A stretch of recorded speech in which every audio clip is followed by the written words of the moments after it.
E vai começar mais um vídeo para o canal. Deixe seu like e se inscreva no canal para dar uma força para o canal crescer. Eu quero apresentar o nosso primeiro convidado do dia. É um cara, por sinal, que eu gosto muito dele. Acho que ele está fazendo um trabalho que não é fácil. É uma guerra ali, é uma briga inacreditável lá dentro.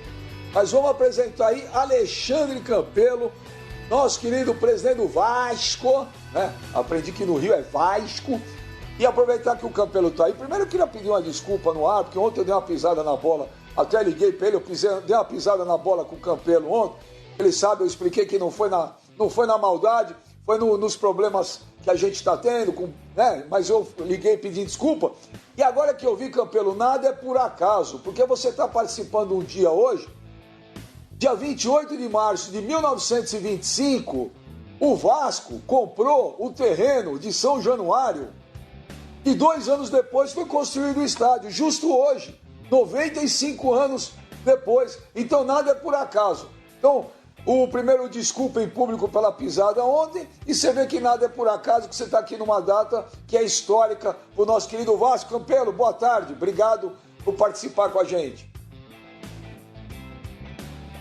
Boa tarde, Benja, boa tarde aos demais participantes aí do programa, torcedor vascaíno, o público em geral.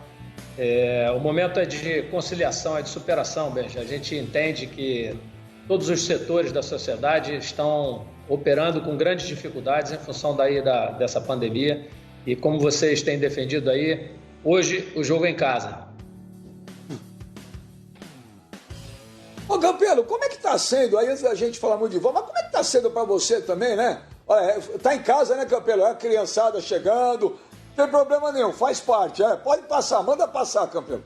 Não tem problema, aqui em casa é igual, os moleques estão passando, é televisão na real, é televisão de verdade, não tem jeito. Mas, Campelo, como é que tá sendo para você também? Conta um pouco pra gente aí, esse confinamento, você também que é médico, tem tuas clínicas, presidente do Vasco, cada hora indo para um lugar. Como é que tá sendo aí para você ficar trancado em casa também o dia inteiro aí? É uma situação complicada para todos, mas que é importante esse entendimento, essa compreensão por parte da população. A gente sabe que é difícil, especialmente numa sociedade como a nossa, um país pobre, com uma grande parte da população vivendo na informalidade. E esse é um momento não só de sacrifício, mas é também um momento das pessoas se ajudarem, né? De participarem, de alguma forma, socorrer aqueles mais necessitados. Enfim, a gente tem buscado se adequar ao momento.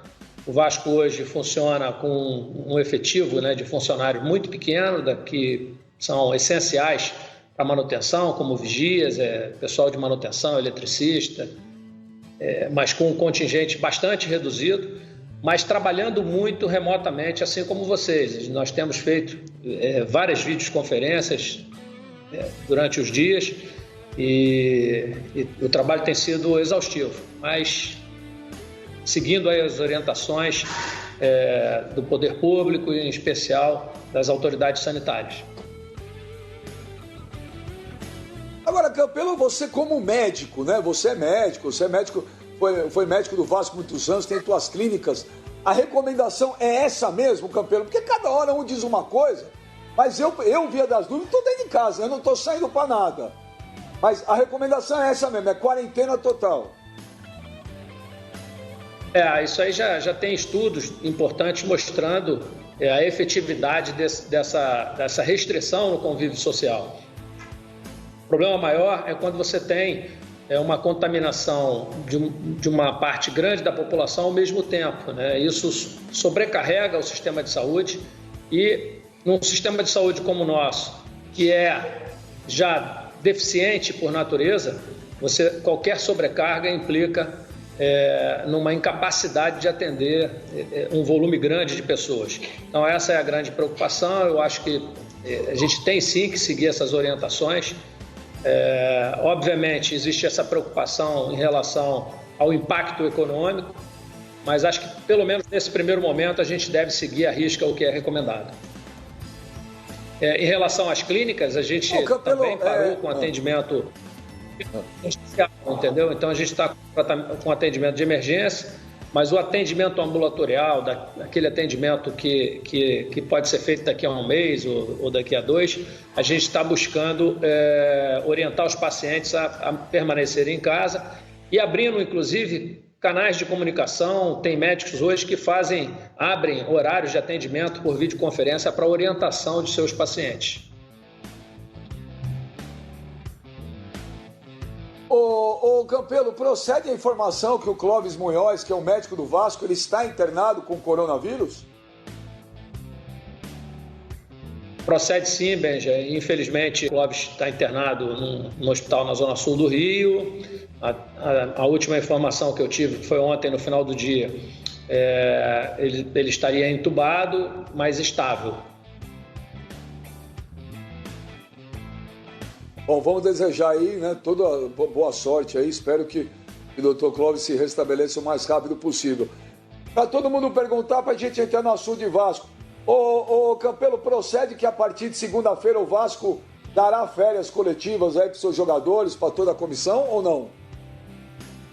Sim, esse foi um entendimento, foi até uma proposta que eu fiz na reunião da Comissão Nacional de Clubes, de que se tratasse a coisa por etapas, né? Então, nesse primeiro momento, eu acho que era oportuno propor férias de 20 dias, iniciando-se no dia 1º, e nós teríamos aí 3 semanas para observar como vai ser a evolução do coronavírus. E dependendo da evolução, se a orientação for de permanecer com essa reclusão, evitando o convívio social, aí então nós estudaríamos o próximo passo, talvez trabalhar no sentido de alguma redução salarial ou não. Por outro lado, se houver um controle, se houver uma liberação, pode ser que a partir de maio, né, já possa iniciar os jogos, pode ser no primeiro momento com portões fechados, então nós precisaríamos fazer uma pré-temporada aí a partir do dia 21.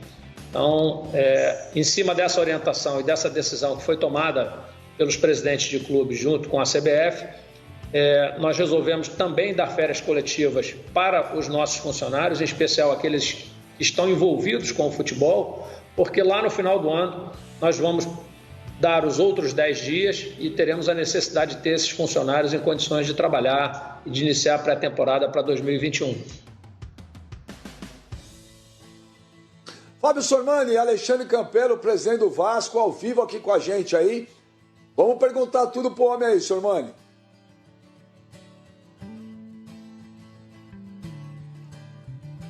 Vamos sim, Benja. Presidente, boa tarde, é um prazer falar com o senhor.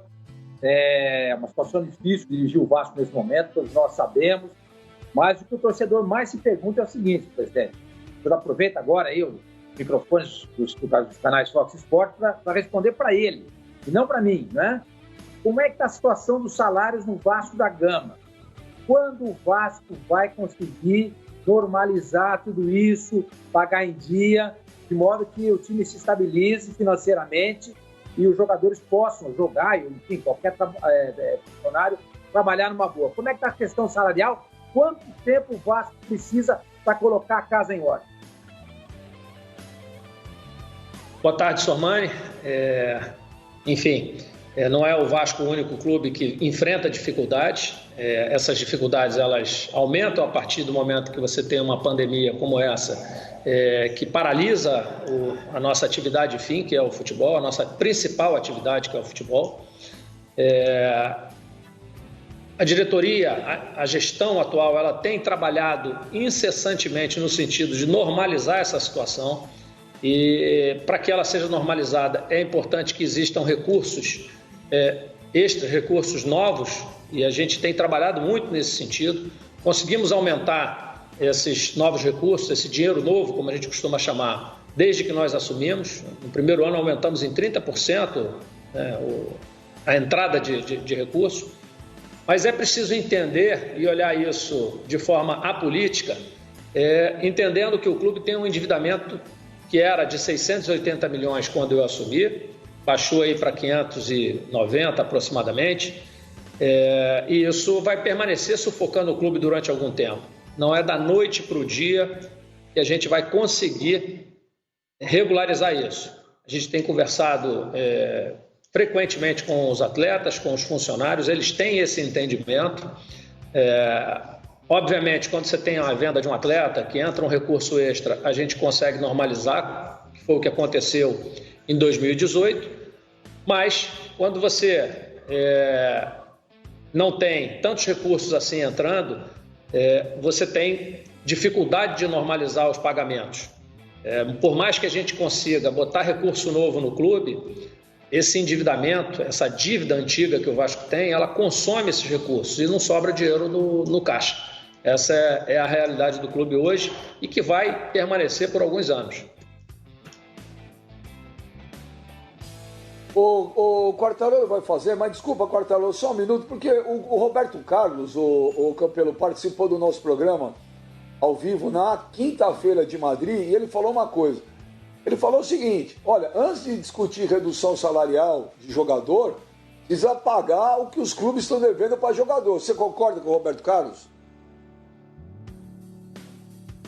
Olha, querer pagar o que está se devendo, essa é a vontade do clube desde o início, né? Mas você não tem solução mágica, né? Não existe solução mágica. Então, é importante sim trabalhar para colocar os recursos em dia, mas a gente não pode fechar os olhos e deixar de entender que o país inteiro está passando por um momento de crise. Ora, se você já tinha dificuldade em condições normais, numa condição de crise como essa, que afeta todos os setores da economia, quem está em dificuldade vai ter mais dificuldade ainda. Então, não entender a necessidade de redução de custo, não entender que após a pandemia nós vamos viver um cenário completamente diferente, mesmo aqueles que têm um faturamento grande, que têm suas contas em dia, vão passar por dificuldade, não entender isso, eu não acho razoável. Então, essa medida é o contrário, ela é mais importante para os que estão com mais dificuldade, mas ela deverá acontecer para todo mundo, ela deverá afetar todos os clubes, desde a Série A até a Série D. Luiz Carlos Quartarolo, tua pergunta para o presidente do Vasco, Alexandre Campelo.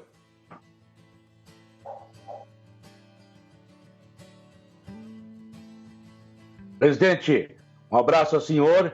Sei que o senhor está numa empreitada aí difícil já há algum tempo, herdada de outras administrações, o que agora também não vale comentar muito, porque não adianta. O problema está aí, tem que resolver, e aqueles que têm consciência pesada que venham a público e tentem ajudar a resolver também. O Vasco da Gama, para quem não sabe, é um dos times que tem uma posição muito forte no Brasil, não só no futebol, mas também junto à sociedade. Foi o primeiro clube a receber negros do futebol brasileiro. O Vasco da Gama sempre teve um ótimo posicionamento e tem também minha simpatia sempre. O que eu queria perguntar ao senhor é o seguinte: o senhor não tem dinheiro, já confessou, vários clubes não têm, e o senhor está procurando um treinador. É mais difícil nesse momento conversar com um treinador, embora estejamos no hiato aí da pandemia, não sabemos quando vai voltar, mas o senhor chega, liga para um treinador, fala, quer trabalhar no Vasco? Ele fala, mas o senhor vai me pagar? E se é verdade que o Abel Braga não recebeu um centavo, e não estou dizendo que o senhor não quis pagar, ele se colocou à disposição dessa forma, embora não tenha feito um bom trabalho. Bom, mais uma vez, boa tarde. Foi importante você frisar essa questão. A gente não está preocupado em olhar para trás, a gente não está preocupado em apontar culpados, mas é fato que essa dívida do clube ela vem de décadas. Ela não veio da gestão anterior, nem da que antecedeu a anterior, mas ela vem de décadas. Eu recentemente estive com o coordenador da Caixa e tratando de assuntos relativos ao fundo de garantia, e a gente tomou conhecimento que, por exemplo, o fundo de garantia começou, se não me engano, em 66 ou 68, 2 anos depois o Vasco já devia. Então, existem dívidas que vêm dessa época. Assim como muitas dívidas que eu estou pagando hoje, elas são de 2010, de 2000, de 2001, então é uma dívida antiga. Então, a gente não está aqui para apontar culpados, mas sim para tentar dar solução ao problema do Vasco, que é esse endividamento e que sufoca todas as gestões. Não é à toa que nos últimos anos, todos os que passaram pela gestão do clube tiveram dificuldade, com o clube inclusive descendo para a segunda divisão. Então, essa é uma questão.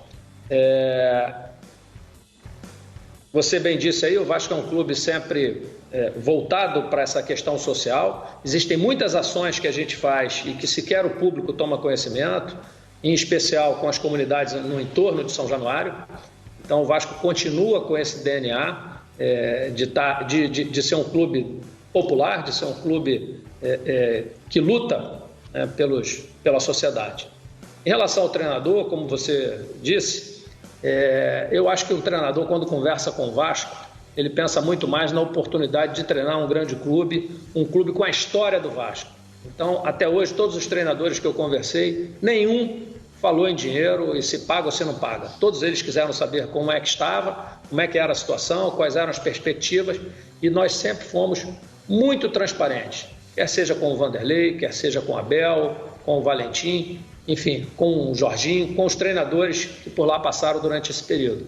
O Abel, de fato, não recebeu ainda nada e não poderia receber, até porque a gente ainda não pagou os salários de janeiro e fevereiro de todos os funcionários e atletas. Então, não poderia o Abel receber na frente dos outros. Oportunamente, quando o Vasco pagar o mês de janeiro, o mês de fevereiro, ele vai receber.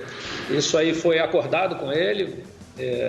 Entendo que ele não tem essa preocupação, óbvio que todo mundo quer receber, mas quanto a isso a conversa foi muito tranquila. O Facincani caiu. Fábio Azevedo, faz tua pergunta aqui para o presidente do Vasco, o Alexandre Campelo.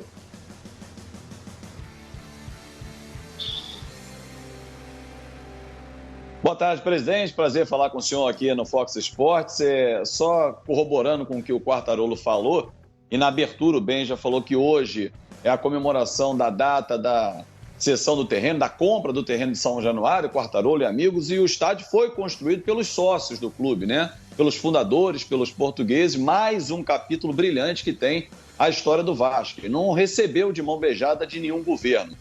Agora, presidente, ainda em relação a esse tema salários, a gente falou agora, o Quartarolo lembrou em relação ao treinador, porque o Vasco está sem treinador nesse momento. O Ramon, quando as atividades voltarem, ele que vai comandar se não tiver nenhum treinador. Mas alguns jogadores, e o Abel disse isso, o Wendel, por exemplo, preferiu ser reserva no Inter a ter a chance de jogar no Vasco da Gama. Então, alguns jogadores preferem não sair do cerco, onde eles recebem mensalmente. O senhor falou que está janeiro e fevereiro atrasado, além de dezembro, férias do ano passado, ainda tem vários contratos de imagem que não foram pagos, e eles se falam, o senhor sabe disso, o boleiro liga para boleiro, para saber como é que está. E o senhor falou de rebaixamento. O que o senhor imagina no final do ano, com esse atraso constante que o Vasco vem sofrendo desde o último ano, em especial iniciando esse ano, que não afete no rendimento do time no Campeonato Brasileiro, caso a gente tenha um campeonato nesse ano e que não culmine num quarto rebaixamento. Presidente, boa tarde. Boa tarde, Fábio. Importante aí a sua pergunta. De fato, alguns jogadores preferem não vir por conta de atraso de salário, a gente sabe disso. Isso não é um fato novo, isso sempre existiu, não é a primeira vez. Lamentavelmente, a gente tem que lidar com isso e, como eu disse, não existe uma fórmula mágica para se resolver isso no curtíssimo prazo. A gente tem trabalhado muito nesse sentido. Não é verdade que o Vasco não pagou dezembro e férias, o Vasco pagou 13º. O que o Vasco tem de atraso é janeiro, fevereiro, imagens, enfim. E tem alguns funcionários que recebem valores mais altos que não receberam dezembro. Mas todos os atletas receberam. É óbvio que a gente não enfrenta essa dificuldade nesse ano. A gente vem enfrentando essa dificuldade desde que nós assumimos e conseguimos, com gestão, trabalhando de maneira transparente, conversando com os jogadores, olhando no olho e falando a verdade, conseguimos levar bem 2018 e 2019. E a gente acredita que em 2020 não será diferente. Eu acho que a própria pandemia, né, essa crise, ela deve servir para unir ainda mais as pessoas em torno dessa dificuldade que é nacional, que é mundial. E só para lembrar... Ô, Facincani, tua pergunta... Desculpa, pode falar. Não, só para complementar, Benja, que falaram que hoje, né, exatamente no dia de hoje, há 93 anos, o Vasco adquiriu o terreno e a gente até gostaria de ter feito hoje uma solenidade, né, um evento no nosso futuro CT, hasteando a bandeira do Vasco. Então trabalhamos para isso, estávamos programados, o mastro está lá colocado, a bandeira pronta. Hoje era para ter acontecido então essa festa, que seria o hasteamento da bandeira, convidando os principais doadores, mas não só eles, né, torcedores, diretores, conselheiros, para um evento que seria o hasteamento da bandeira nesse terreno, como se fosse, enfim, fincando a bandeira do Vasco, onde será o nosso novo CT. Estou aqui, inclusive, com a camisa, né, que é do nosso CT, que é fruto, como o Fábio disse, muito do trabalho da diretoria em conseguir esse terreno, de criar o projeto, mas mais importante ainda, a participação da torcida que fez a doação dos recursos para que esse CT possa ficar de pé. E a gente espera que isso aconteça já no meio do ano. Ô, Facincani, antes de você fazer a pergunta, Pipo, é porque ele falou de jogador. Vamos dar uma apertada aqui no Campelo, porque Campelo, essa semana aí, o Jadson, ex-Corinthians, que desde que saiu do Corinthians não tinha dado nenhuma entrevista, deu pra gente aqui e deu maior repercussão. E aí surgiu um papo aí. Tem alguma conversa? Lógico, quando a gente voltar ao mundo normal, né? Porque o mundo parou, não sabe o que vai acontecer. Mas tinha uma conversa, tem alguma coisa do Jadson ser o novo 10 do Vasco ainda esse ano? Bom, boa tarde. Benja, o Jadson é um grande jogador, né? Já tem história, a gente acompanha a carreira dele, um excelente jogador. A gente não tem como tratar disso a partir do momento que a gente ainda não decidiu quem será o novo treinador. Nós temos uma reunião marcada, eu com o pessoal do futebol, na próxima segunda-feira, depois de amanhã, e onde a gente então vai tratar primeiro da estratégia em relação à volta, né, da nossa equipe, treinador, enfim, rediscutir o planejamento para esse ano de 2020.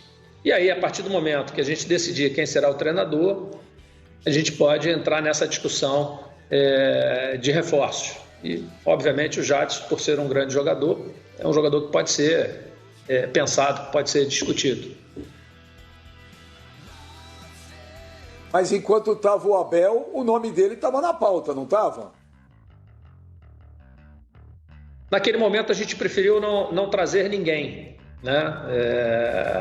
Até por conta dessa questão salarial, das dificuldades que o clube enfrenta, a gente preferiu guardar energia para o início do Brasileiro. Então agora é o momento de pensar em trazer reforços. A gente tem uma preocupação muito grande em manter uma folha enxuta para que a gente tenha maior possibilidade de honrar os compromissos, né? A gente trabalha com muita responsabilidade em relação a isso, em relação ao orçamento. Então, o planejamento era, inicialmente, dar a oportunidade para os nossos jogadores de base, e isso foi feito, né? Vários jogadores que vieram da base tiveram chance de jogar durante o Carioca, e a ideia agora, então, é planejar algum reforço para que a gente possa disputar o Campeonato Brasileiro com melhores condições, com uma equipe mais competitiva. Felipe Facincani, tua pergunta para o Alexandre Campelo, presidente do Vasco, ao vivo no Fox Sports Rádio.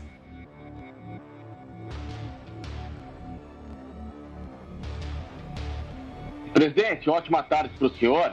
A minha pergunta vai em cima justamente dessa preocupação que eu tenho em relação aos atrasos salariais do Vasco da Gama, porque cada vez mais que eu tenho visto e lido essas notícias em relação a essa dificuldade do Vasco, mas eu penso que às vezes o Vasco tem tentado acompanhar o mercado, que é lógico que é natural, acompanhar os reforços que são necessários, mas ao mesmo tempo parece que o Vasco vem se atropelando porque não tem a condição de bancar algumas peças mais fortes, alguns técnicos mais renomados, e isso acaba embolando tudo, a equipe se coloca nessa condição de se atrapalhar financeiramente e não conseguir um resultado dentro de campo. Não seria o momento, presidente, de pensar numa estratégia diferente, de, em vez de buscar reforços mais caros, de peças por exemplo, como o Bruno César, que está lá no clube sem ser utilizado recentemente, com alto salário. Não é o momento de talvez o Vasco, em vez de buscar esse tipo de renome, buscar peças mais alternativas no mercado, mesmo que elas sejam um pouco mais baratas ou inferiores, e tentar transformar esse clube numa força muito mais em dia, com o pagamento regularizado,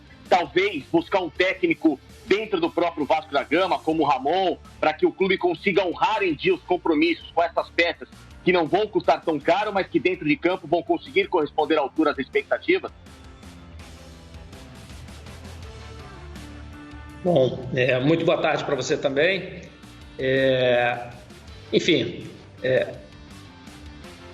No papel tudo funciona, né? A questão é na prática, né? Quando você tem recursos para trazer reforços, é muito simples. Você vai lá, contrata, traz, reforça a sua equipe. Quando você não tem recursos, você corre mais riscos. Então você traz jogadores que podem acertar ou não.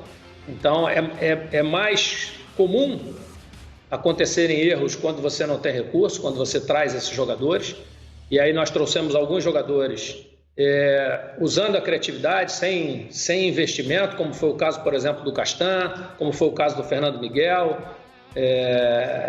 do próprio Max lá atrás, entre tantos outros, o próprio Germancano, nós trouxemos sem investir dinheiro, basicamente com salário, e alguns acabam emplacando, dando certo, outros não. Isso é natural no futebol, mesmo quando se tem muito dinheiro. A gente vê o rival aí que anteriormente contratou um monte de gente e alguns não deram certo, e mesmo investindo valores, né, expressivos. Então, assim, não é fácil. A gente tem trabalhado muito, a gente tem buscado manter um equilíbrio, como eu disse, no orçamento. Trouxemos alguns jogadores também que não sem grande nome, como no ano passado, e que não deram certo. Eu posso te citar aqui alguns, né? Mas, enfim, o próprio menino que era o lateral direito, que nós trouxemos do Guarani, a gente observava, ele estava muito bem jogando na segunda divisão, e quando chegou no Vasco acabou não evoluindo, né? Então, botar a camisa do Vasco é complicado, é pesado. Então, não é qualquer jogador que você traz e que acerta. Às vezes você vê um jogador em outras equipes menores comendo a bola, e aí quando ele bota a camisa do Vasco, que entra em São Januário com o estádio lotado, ele acaba não rendendo. Então, assim, não é uma solução fácil. Colocar o salário em dia, que vocês tanto batem aí, também não é uma solução que vai acontecer da noite para o dia. As pessoas precisam entender isso. Isso já vem de muitos anos, e isso só vai deixar de existir se tiver uma gestão séria que continue tratando de maneira séria as contas do Vasco, que é o que nós estamos fazendo, controlando custos e aumentando receita. Isso a gente tem sido efetivo. Então, mas não se paga uma dívida de 680 milhões da noite para o dia, né? Eu acho que a gente tem muitos outros assuntos aí que são de interesse do Vasco, de coisas bacanas que a gente está fazendo, e o salário é isso, vai estar atrasado e vai permanecer dessa maneira, oscilando, momentos em que a gente vai conseguir colocar em dia, outros que vai atrasar, pela irregularidade da entrada de recursos. Isso aí eu acho que não tem mais o que se discutir a esse respeito, não tem mágico. Vamos chamar nosso repórter Everton Souza, que conhece, que cobre lá o Vasco também. Everton, faça a sua pergunta aqui para o Alexandre Campelo, presidente do Vasco, ao vivo aqui no Fox Sports Rádio. Everton, boa tarde.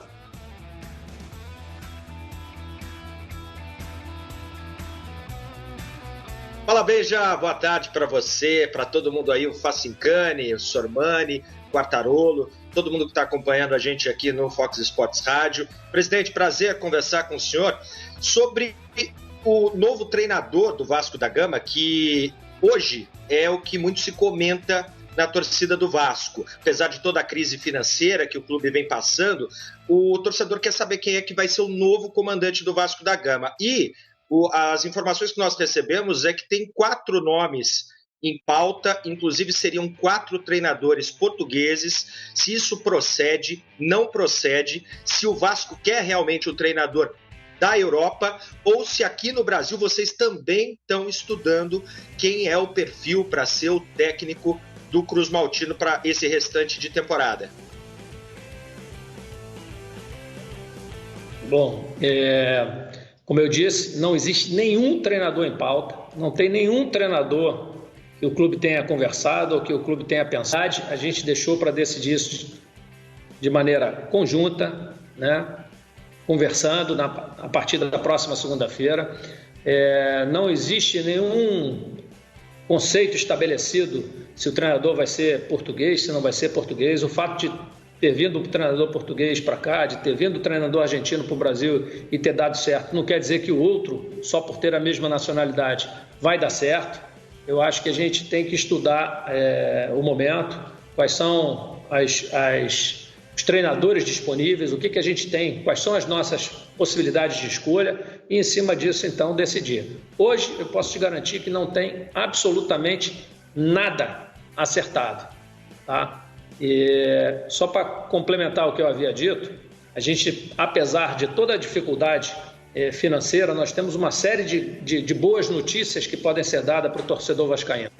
Dentro de um mês, por exemplo, nós deveremos estar inaugurando uma escola nova, super moderna, muito bem planejada, à disposição dos nossos atletas. Em julho, nós vamos estar entregando o CT daqui da Barra, ou de Jacarepaguá, como quiserem dizer. E, paralelamente, nós estamos trabalhando para ampliar o CT de Caxias, que tinha apenas um campo. A ideia é fazer uma estrutura de vestiários, enfim, para receber os atletas e fazer mais 3 campos.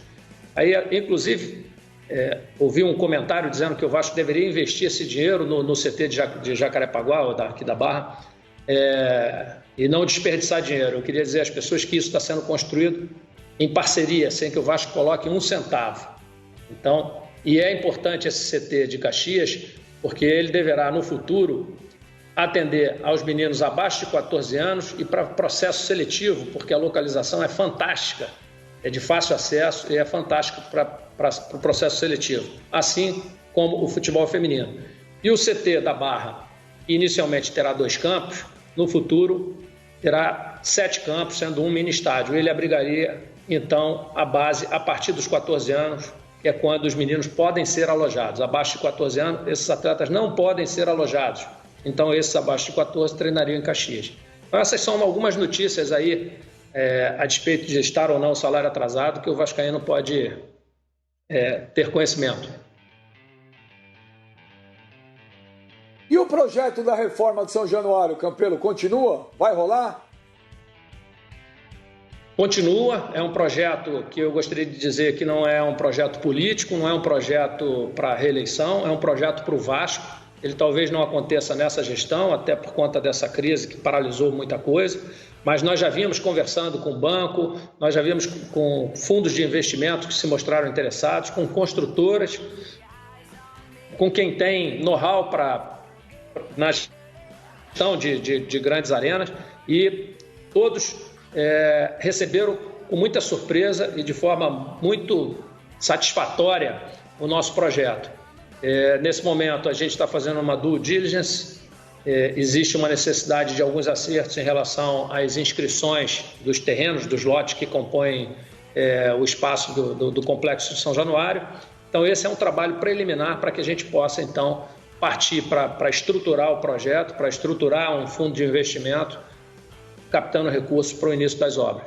Então, com esse atraso do coronavírus, a gente imagina que isso só deverá acontecer só no início de 2021. Sormani.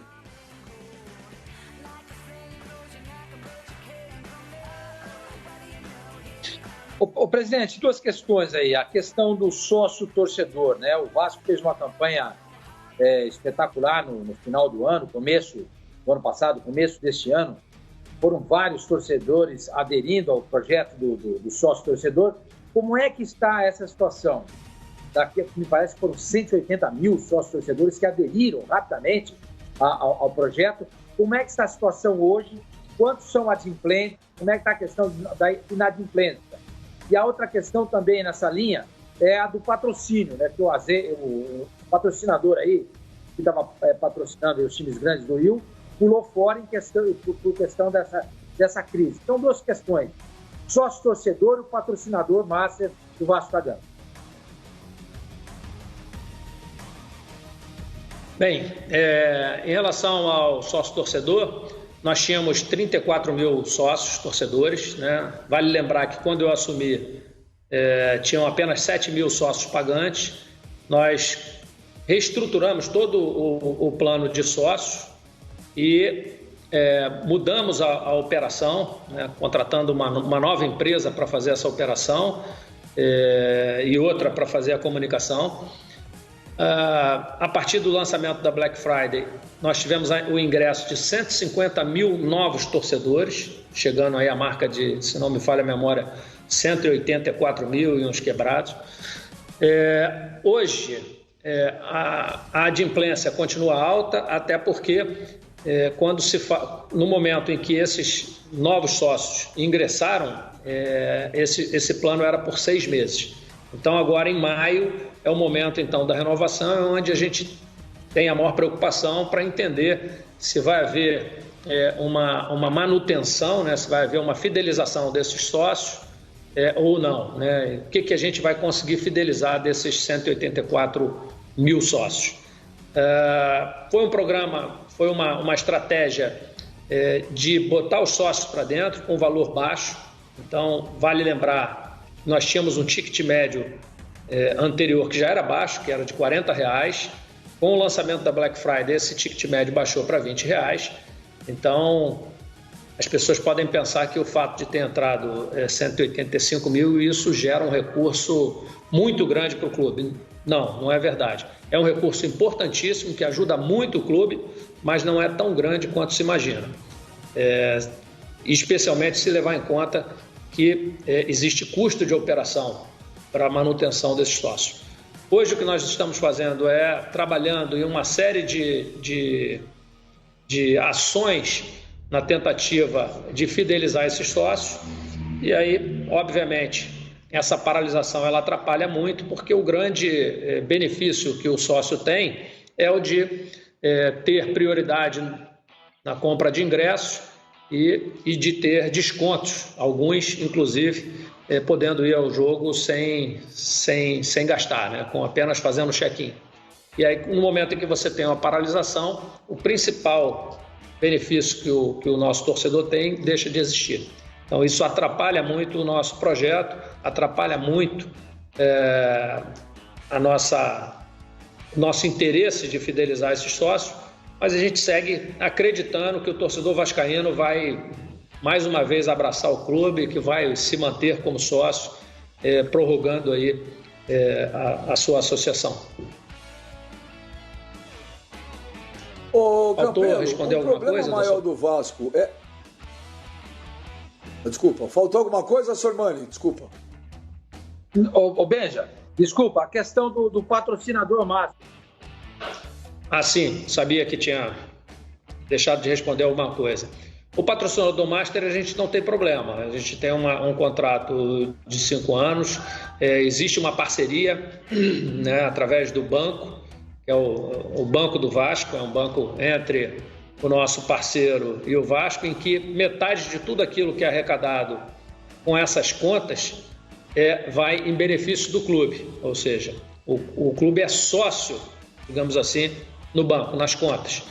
Então, é um projeto que visa aumentar o número de correntistas, né, de abertura de conta. No próprio projeto do CT, o banco entra com uma participação importante na medida em que o número de contas, de abertura de contas acontece. E essa abertura de contas ela é gratuita, ou seja, o vascaíno foi lá, o simples fato dele abrir a conta, mesmo sem fazer nenhum movimento, gera recursos para o clube. Então, a cada 10 mil contas abertas, o clube é remunerado, o clube ganha um valor revertido para o CT. Então, essa é uma parceria de longo prazo e que está mantida. Tivemos aí o outro patrocinador, que foi o do azeite, que preferiu usar do Código Civil, e rompendo o contrato com os 4 clubes do Rio de Janeiro. Naturalmente, pode ser que com a continuidade dessa paralisação, algum outro patrocinador queira interromper o contrato. A gente, de certa forma, está se antecipando a esse problema com algumas soluções, tentando devolver para esses patrocinadores alguma visibilidade, mas é cedo para a gente avaliar isso, o impacto que isso vai ter. Ô Campelo, desculpa, fala. Pode terminar, presidente. Não, já terminei. O que eu estava dizendo que no momento que a gente tem é isso, né? O Azeite Royal pediu a suspensão e, por outro lado, a gente tem trabalhado no sentido de tentar oferecer aos nossos patrocinadores algum tipo de retorno, quer seja pela Vasco TV, quer seja por outras ações, e a gente espera a compreensão. Acho que isso qualquer movimento deve ser pautado pelo diálogo entre as partes. E é isso que a gente espera. De qualquer forma, no meu entendimento, ainda é cedo para a gente avaliar a repercussão de tudo isso. Vamos aguardar aí as próximas semanas. Ô Campelo, o maior problema do Vasco é financeiro, é político. Eu te pergunto isso porque é o seguinte: eu não sou um profundo conhecedor dos bastidores do Vasco da Gama, mas morando há 3 anos no Rio, a gente começa a conhecer um pouquinho e começa a ver algumas coisas. E o Vasco me parece muito, às vezes, o nosso país.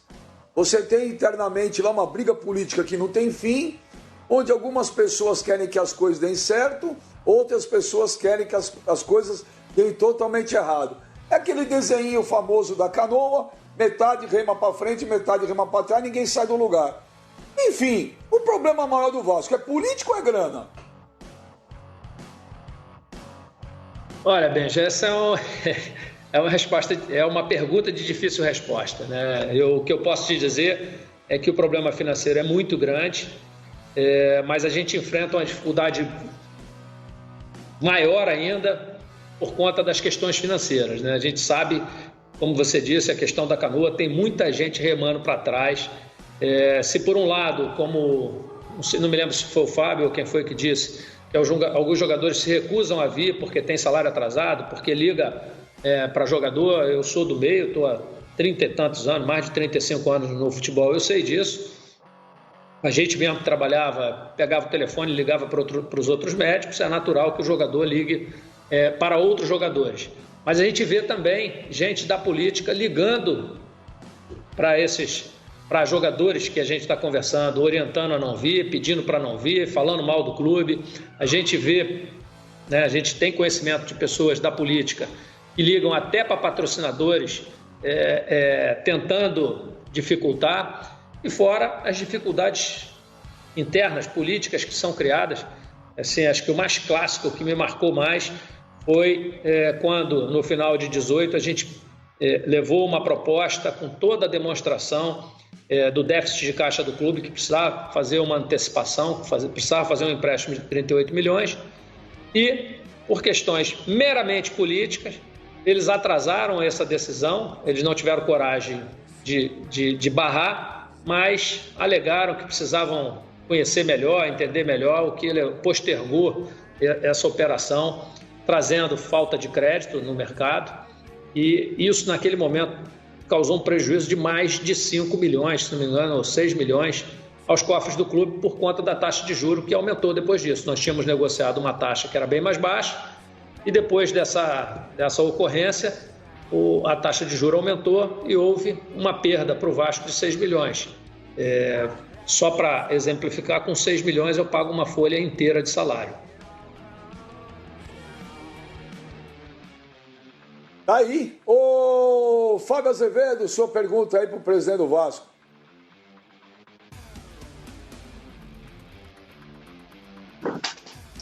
Presidente, no início do ano, a diretoria, se eu estiver errado, só me corrija, porque não tinha treinador à época, decidiu afastar 3 jogadores. O Cláudio Vinck, que já foi reintegrado, porque fez um acordo com o Vasco para receber o que tem de débito, né? O Vasco com ele para frente. Rafael Galhardo, que voltava do Grêmio, e o Bruno César. E eu sempre defendi aqui nos canais Fox Sports, e vou aproveitar a sua presença, que é uma decisão da diretoria afastar um jogador e mantê-lo no elenco pagando, sem utilizar, não me parece uma decisão inteligente, porque você continua com aquele débito mensal, tem que pagar cá com o contrato. Como o Corinthians, que afastou o Romero 6 meses, porque ele não aceitou renovar, e deixou ele por ali e pagou ele até o final. Queria saber do senhor o seguinte, hoje, olhando em março, 3 meses se passaram, nenhuma proposta chegou para que esses jogadores deixassem o Vasco. O senhor pensa em reintegrar os dois também para colocá-lo à disposição do próximo treinador ou a decisão segue sendo da diretoria de deixá-los afastados? Bem, Fábio, bom, deixa eu te dizer. Primeiro o seguinte, o Vasco só afasta, e como eu afastei lá atrás 5 jogadores por questão de comportamento ou de, digamos assim, questões disciplinares. Então, eu afastei lá atrás 5 jogadores por um período por conta de uma postagem na internet, quando nós estávamos na Libertadores, e afastei o Galhardo também por questões disciplinares. Qualquer outro afastamento, ele só acontece se o treinador me diz que não conta com esse jogador. Então, se a gente tem um elenco e o treinador não quer contar com um determinado jogador, questões técnicas, se eu concordar com ele, se eu não concordar, eu vou dizer para ele que não concordo, que tem que estar. Mas se eu concordar com ele, eu afasto. Afasto porque algumas vezes no elenco, primeiro, o treinador precisa de um elenco reduzido com aqueles que ele vai contar. Isso é a primeira coisa para que o treinamento seja mais efetivo. Isso não quer dizer que o jogador não vai continuar treinando, mas vai treinar num grupo à parte.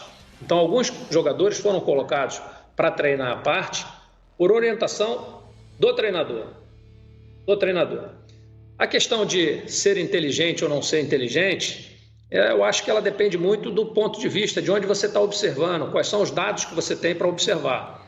Então, algumas vezes você não conta com o jogador e você, então, tem que fazer um movimento de tirar ele do elenco. Você tem um contrato de 2 anos, mas o jogador não se mostrou efetivo e você não conta mais com ele, né? Ele não está dando resultado. Qual é o natural? É que esse jogador seja emprestado ou que ele vá para algum outro clube para você diminuir a sua folha. E isso tem sido feito frequentemente. Acontece que alguns jogadores preferem ficar no clube na reserva ou não sendo relacionado do que ir para outro clube. Então essa é uma situação confortável muitas vezes para o atleta. O que não acontece muitas vezes quando ele tem um entendimento claro de que ele não vai ser aproveitado, que ele está treinando à parte. Isso aumenta a possibilidade de você colocar esse jogador em outro clube. Então, assim, essa questão de estratégia, de inteligência ou não, eu acho que a visão de quem está dentro é diferente de quem está fora. Ô Everton, tua pergunta para o Campelo.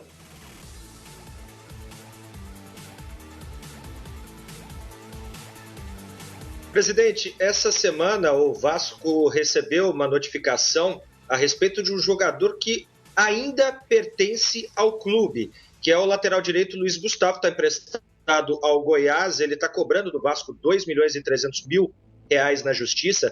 Como é que o Vasco enxerga essa questão do jogador que pertence ao grupo? Como é que está trabalhando isso para tentar chegar num acordo com ele? Ele, inclusive, pediu a rescisão de contrato com o Vasco, né, que vai até o fim de 2020, mas a justiça negou, ele continua no clube e o clube ainda pagando parte dos salários desse jogador. Essa primeira pergunta, eu queria que o senhor falasse também a respeito do Nicolás Oroz, do Racing da Argentina. É um jogador que interessa ao clube, o clube voltou a negociar com esse jogador? Bom, vamos lá. Como você disse, vou iniciar pelo final aí da sua colocação. A Justiça me parece que não aceitou. Eu não estou, ou não me sinto confortável para discutir algo jurídico sem estar plenamente esclarecido. Mas eu posso te dizer, até onde eu tenho conhecimento, a Justiça não aceitou. Por outro lado, o Luiz Gustavo é um desses exemplos, é um jogador e os treinadores que lá estiveram, a partir de um determinado momento, não queriam mais contar com ele. A gente tentou várias negociações e chegamos a emprestar o jogador. Obviamente, alguns jogadores às vezes sentam no contrato que tem, e o clube tem um contrato, você não tem o que fazer. Você tem um contrato até 2020, você tem que cumprir. Então, a gente tenta negociar com o jogador a saída dele para ir para algum clube onde ele possa jogar, onde ele possa estar atuando, que, a meu ver, é mais interessante para o atleta e reduz os nossos custos. Obviamente, uns têm esse entendimento, outros não. Alguns acabam querendo se beneficiar do contrato que têm e entram na justiça, como é esse o caso. Enfim, eu não posso te dizer exatamente o teor, né, da decisão, mas até onde eu sei, a justiça recusou o pedido dele. Ô, Quartarolo, vamos chamar lá o Luiz Carlos Quartarolo. Cadê o Quartarolo para fazer também a sua pergunta? Nós vamos fazer o seguinte, o Quartarolo vai fazer a pergunta pro Campelo, cada um faz mais uma pergunta, o Sormani, o Pipo. Peraí, fala, Everton. O Everton me fez uma pergunta também do Oroz. Então só para responder a questão do Oroz, presidente. Isso. Então, exato.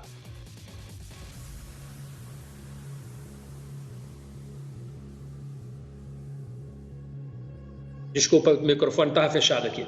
Exato. Eu pedi para voltar exatamente por isso. Essa era a segunda parte da sua pergunta. O Oroz é um jogador que, como muitos outros, passou pela análise dos nossos profissionais, tinha uma avaliação muito boa, mas nós não estamos discutindo com nenhum jogador nesse momento.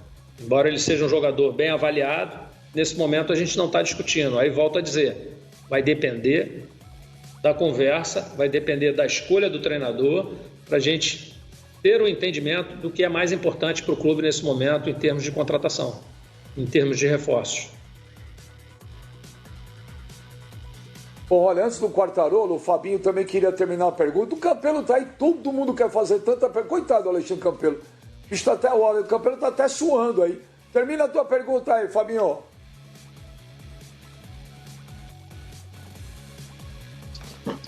Não, obrigado, Benja. Não, só para esclarecer, presidente, em relação então a decisão partiu do Abel do afastamento, não do senhor.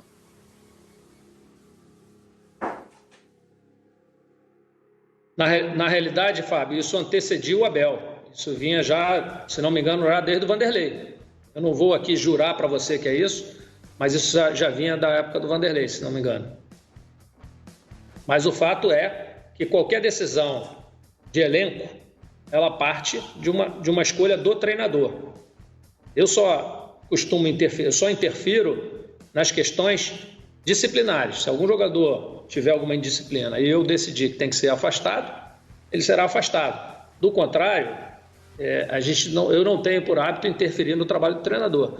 Ele me diz que vai contar com esses jogadores aqui, que não quer contar com aqueles ali, beleza. Inclusive, no início do ano, muitos jogadores da base que tiveram, que estouraram a idade, que já não tinha mais idade para a base, eu pedi que não dispensassem ninguém, antes que o treinador observasse todos eles. Então, no início do ano, nós tínhamos um elenco grande, até muitas vezes as pessoas, de forma maliciosa, ficavam falando que o elenco do Vasco era inchado, era isso, era aquilo. E se você fosse ver, a absoluta maioria eram jogadores oriundos da base. A partir de um momento em que já existia uma avaliação, alguns nós dispensamos, outros nós ainda tinham idade para disputar o sub-20, nós descemos com eles para o sub-20, ou seja, a gente, a partir de um determinado momento, manteve com o treinador só aqueles jogadores que ele entendia como sendo interessante para o elenco. Os outros ou treinaram à parte, ou foram recolocados em outros clubes, ou voltaram para a base. Bom, vamos agora para o Quartarolo fazer a última pergunta, cada um a última pergunta para o presidente do Vasco. Você, Quartarolo?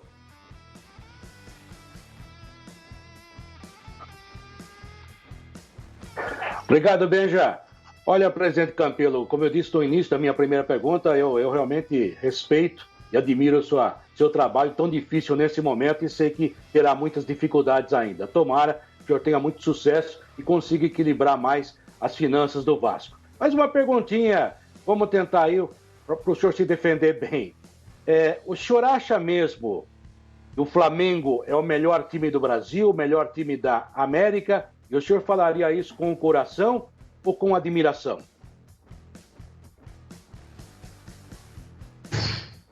Bem, Quartarolo, primeiro, obrigado aí pelas suas palavras. Eu acho que futebol é momento, Quartarolo. No ano passado, o Flamengo, sem dúvida alguma, foi o melhor time. O que não quer dizer que esse ano ele vai manter a mesma regularidade. Começou o ano bem, é inegável que tenha apresentado um futebol eficiente, mas isso não quer dizer que quando começar o Brasileiro vai se manter, né? O futebol é momento. Às vezes uma mudança, uma coisa qualquer, acaba desestruturando todo um conjunto. Enfim, como torcedor, eu espero que ele continue até jogando bem, mas que não seja vitorioso. Ô, Facicani, a tua última pergunta aí pro Campelo.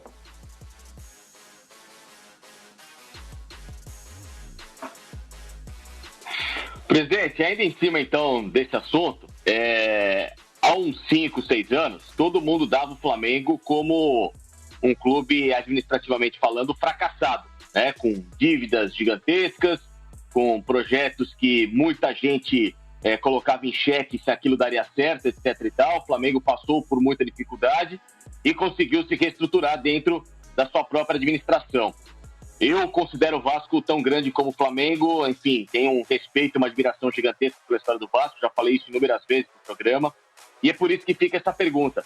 Por que de um lado o Flamengo conseguiu tanta coisa, mesmo na dificuldade de se reerguer, e o Vasco, que tem um peso significativo tão grande, com receitas e com situações que poderiam se equiparar às mesmas do Flamengo, não consegue chegar a uma situação, um denominador comum para resolver a sua história? Muito interessante sua pergunta. Eu posso trazer para você aqui alguns pontos que eu acho que vale pensar. Primeiro dizer o seguinte, o Flamengo começou essa reestruturação no momento de renovação de contrato com a televisão e recebeu da televisão 100 milhões de luvas. Nós começamos esse projeto em 2018 com um déficit de 67 milhões e sem absolutamente nada para receber da televisão. Aliás, para ser bem preciso, apenas 7 milhões de reais para receber ao longo de todo 2018. Então essa já é a primeira diferença significativa. Mas apesar disso, no primeiro ano, em termos de balanço, nós tivemos um resultado melhor do que o primeiro ano do Flamengo. O Flamengo teve uma assinatura, e aí a gente entende que a política ajudou o clube, com um patrocinador que também aportou um valor significativo como Master. Então essas aí são algumas questões. Segundo, lá, ao que me parece, a política entendeu que deveria caminhar junto, ou seja, não existia tanta divergência, não existia tanto antagonismo ao atual presidente. Mas vale lembrar também que depois de 6 anos, as pessoas ainda criticavam o presidente. Ele saiu de lá quase que apedrejado. Hoje ele é idolatrado. Não estou fazendo nenhum tipo de comparação, mas se a gente pensar um clube com dificuldade ou uma empresa com uma dificuldade, com um endividamento muito grande, a recuperação dela vai ser sempre uma curva muito lenta no início, porque vencer a inércia é muito difícil. As coisas puxam para baixo. Então, por mais que você tenha boas ideias, você esbarra na questão financeira. Eu vou te dar aqui vários exemplos. Eu tenho aqui N ideias que são interessantes para o clube. Tá bom, vamos botar de pé. Só com a ideia não vai. Precisa de investimento. E o clube não tem dinheiro para investir. Você tem que pagar o funcionário, você tem que pagar a água, você tem que pagar a luz, não sobra dinheiro para investir. Então, por exemplo, Vamos dar aqui um exemplo, o marketing. Quando eu assumi o clube tinha 6 profissionais no marketing. Era muito pouco para você gerir sócio-torcedor, para você se relacionar com os parceiros, para você patrocinadores, para você trazer novos patrocinadores, para você monitorar o dinheiro, monitorar os contratos de royalties, de licenciamento. 6 funcionários é nada. A gente tinha ideia de botar inicialmente para 18 e depois para 32. Mas cadê o dinheiro para investir? De onde vem esse dinheiro? Então a gente tem que trabalhar com muita criatividade. Então, vencer a inércia é sempre muito difícil. Você começa muito lentamente e aí depois cria uma curva ascendente. Se você permanece com seriedade, com gestão, chega um momento em que você cria uma curva ascendente, e que foi o que aconteceu com o nosso adversário. E aí, se a seriedade, né, se o bom trabalho continua, essa curva ela é sempre ascendente. Então, essas são algumas diferenças. Você está analisando o nosso adversário depois de 7 anos, 8 anos, sei lá, do início desse trabalho. Nós estamos com 2 anos, nem 2 anos e meio. Mas eu faço um desafio. Se você olhar para trás, o Vasco hoje, e se você for ao Vasco, você vai ver que o Vasco hoje já é muito melhor do que estava antes. Quer seja na gestão, quer seja nas realizações, enfim. Mas a inércia, ela é muito grande nesse primeiro momento. Ô, Sormani, faz tua última pergunta para o Campelo, mas olha, não faz pergunta se aproveitando do momento, porque toda vez que a gente tem um médico no ar, você quer fazer consulta online de graça. Então não é porque o Campelo é médico, você vai falar, aquele meu problema no joelho. Faz uma pergunta sobre o Vasco.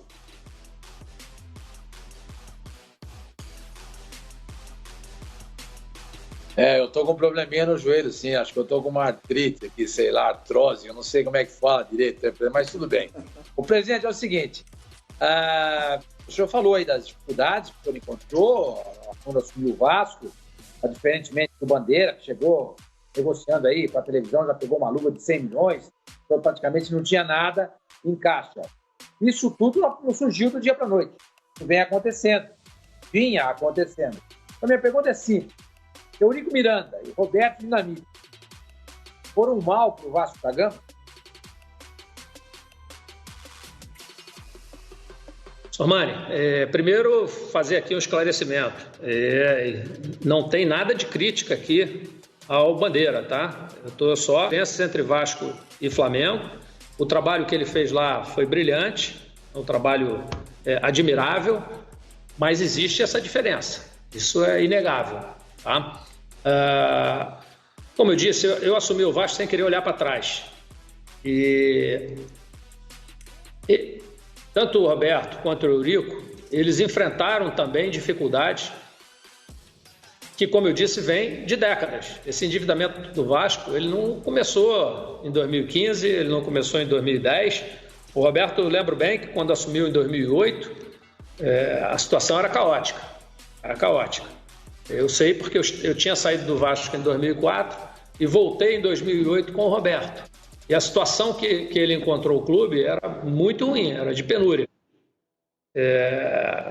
Não vou julgar aqui se ele fez boa gestão ou se a gestão dele foi ruim, como também não vou fazer em relação ao Eurico. Eu acho que todos tiveram erros e acertos, assim como eu também os tenho. Mas o fato é que esse processo de endividamento do clube, ele vem de muitos anos, ele não é recente. E aí é que eu repito sempre, é fundamental que se tenha seriedade, que se trate do clube com seriedade, que a gente passe por esse sacrifício de não formar a equipe dos sonhos, de não fazer o investimento que o torcedor quer no futebol. Eu canso de ouvir, não importa se o futebol não for bem, nada que você está fazendo adianta. Não é isso. Esse pensamento ele já habitou o Vasco por muitos anos e foi esse tipo de pensamento que trouxe até aqui. As pessoas se preocupavam em montar equipes para ser campeã e não se preocupavam com o futuro. A nossa preocupação é de estruturar o clube, deixar um legado de um clube estruturado do ponto de vista da gestão, para que ele consiga produzir sempre recursos financeiros de forma perene, capazes de manter grandes equipes e competindo sempre. Não adianta você montar uma equipe boa no ano e no outro ano estar devendo todo mundo, não conseguir pagar e acabar caindo, que foi essa espiral negativa que nós vivemos aí nos últimos anos. Campelo, para a gente encerrar, deixa eu perguntar um negócio para você. Há 2 semanas atrás, o Jorge Jesus veio fazer o Jogo Sagrado com a gente, foi um programa super bacana, e ele disse a seguinte frase: antes de acertar com o Flamengo, eu fui procurado por Atlético Mineiro, fui procurado pelo Vasco da Gama. E aí ele respondeu, não foi num tom de desprezo, mas ele disse o seguinte: olha, eu queria vir para o Brasil, eu não via nesses 2 clubes no momento condições de ganhar o que eu poderia ganhar e vir no Flamengo. Enfim, o Vasco chegou a fazer alguma proposta para o Jorge Jesus ou foi só um contato amigável para conhecer ele? Então, quem primeiro fez contato com o Jorge Jesus foi o Vasco, né? Eu e o Alexandre Faria iniciamos umas conversas com ele, conversamos algumas vezes e a gente não chegou a fazer de fato uma proposta, porque não chegamos a abrir de fato uma discussão financeira, né? Se não me engano, chegamos a falar alguma coisa em valor, mas não conseguimos progredir nisso, porque naquela ocasião ele nos disse que tinha um compromisso na Arábia e que ele estava sendo chamado a cumprir esse compromisso. Naquela ocasião, nós tivemos conhecimento que ele estava parado e que gostaria sempre teve o desejo de trabalhar no Brasil. E aí, então, a partir dessas informações é que nós, então, procuramos o Jorge Jesus, conversamos de uma maneira bastante amistosa, bacana, mas acabou que a conversa não avançou por conta desse compromisso que ele teria no mundo árabe e que estava sendo chamado a cumprir. Era um determinado número de jogos, que eu não me lembro quantos eram. Nós não podíamos esperar e então encerramos as conversas ali. E depois disso o Atlético parece que conversou com ele, convidou ele a ir a Belo Horizonte assistir um jogo e por último o Flamengo acabou fechando com ele. Campelo, queria agradecer muito a tua participação, você sempre muito atencioso aqui com os canais Fox Sports. Eu sei que estamos todo mundo nesse momento difícil, então eu queria te agradecer bastante aí. Primeiro, saúde para você, para toda a família. Mande melhoras aí para o Dr. Clóvis Munhoz, aí, que foi internado com coronavírus. E boa sorte aí no seu Vasco da Gama. O pouco que eu te conheci nesses anos aí, eu sei que você está fazendo das tripas coração.